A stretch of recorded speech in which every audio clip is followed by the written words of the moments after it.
ಹಣಕಾಸು ವರ್ಷದ ಅಂತ್ಯ ಮಾರ್ಚ್ 31ರೊಳಗೆ ಈ ಕೆಲಸ ಮುಗಿಸದಿದ್ದರೆ ಸಂಕಷ್ಟ.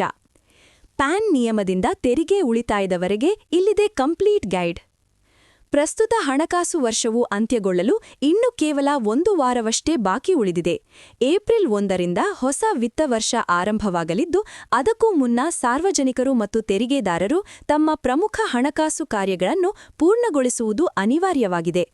ಮಾರ್ಚ್ 31ರ ಗಡುವಿನೊಳಗೆ ಮಾಡಬೇಕಾದ ಪ್ರಮುಖ ಕೆಲಸಗಳ ವಿವರ ಇಲ್ಲಿದೆ. ಪ್ಯಾನ್ ಕಾರ್ಡ್ ನಿಯಮದಲ್ಲಿ ಭಾರೀ ಬದಲಾವಣೆ.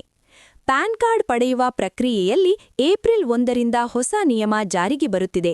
ಸದ್ಯಕ್ಕೆ ಆಧಾರ್ ಕಾರ್ಡ್ ಮಾತ್ರ ನೀಡುವ ಮೂಲಕ ಸುಲಭವಾಗಿ ಪ್ಯಾನ್ ಪಡೆಯಲು ಅವಕಾಶವಿದೆ. ಆದರೆ ಮಾರ್ಚ್ 31ರ ನಂತರ ಪ್ಯಾನ್ ಕಾರ್ಡ್ಗೆ ಅರ್ಜಿ ಸಲ್ಲಿಸುವವರು ಆಧಾರ್ ಜೊತೆಗೆ ವೋಟರ್ ಐಡಿ, ಪಾಸ್ಪೋರ್ಟ್, ಡಿಎಲ್ ಅಥವಾ ಎಸ್ಎಸ್ಎಲ್ಸಿ ಸರ್ಟಿಫಿಕೇಟ್ಗಳಂತಹ ಹೆಚ್ಚುವರಿ ದಾಖಲೆಗಳನ್ನು ಸಲ್ಲಿಸುವುದು ಕಡ್ಡಾಯವಾಗಲಿದೆ.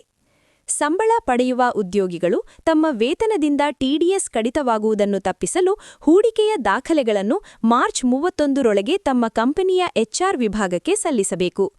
ಇನ್ಶೂರೆನ್ಸ್ ಪ್ರೀಮಿಯಂ ರಸೀದಿಗಳು, ಪಿಪಿಎಫ್ ಅಥವಾ ಎನ್ಪಿಎಸ್ ಹೂಡಿಕೆ ದಾಖಲೆಗಳು, ಮನೆ ಬಾಡಿಗೆ ರಸೀದಿ ಮತ್ತು ಅಗ್ರಿಮೆಂಟ್, ಇಎಲ್ಎಸ್ಎಸ್ ಇನ್ವೆಸ್ಟ್ಮೆಂಟ್ ಸ್ಟೇಟ್ಮೆಂಟ್ ಈ ದಾಖಲೆಗಳನ್ನು ಸಲ್ಲಿಸಲು ವಿಫಲವಾದರೆ ನಿಮ್ಮ ಸಂಬಳದಿಂದ ಹೆಚ್ಚಿನ ತೆರಿಗೆ ಕಡಿತಗೊಳ್ಳುವ ಸಾಧ್ಯತೆ ಇದೆ.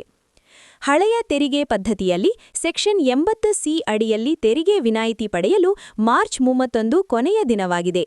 ಪಿಪಿಎಫ್, ಸುಕನ್ಯಾ ಸಮೃದ್ಧಿ ಯೋಜನೆ ಹಾಗೂ ಎನ್ಪಿಎಸ್ನಂತಹ ಉಳಿತಾಯ ಯೋಜನೆಗಳಿಗೆ ಈ ದಿನಾಂಕದೊಳಗೆ ಕನಿಷ್ಠ ಹೂಡಿಕೆ ಅಥವಾ ಪ್ರೀಮಿಯಂ ಪಾವತಿಸದಿದ್ದರೆ ಆ ಲಾಭವು ಮುಂದಿನ ಹಣಕಾಸು ವರ್ಷದ ಲೆಕ್ಕಕ್ಕೆ ಸೇರಲಿದೆ.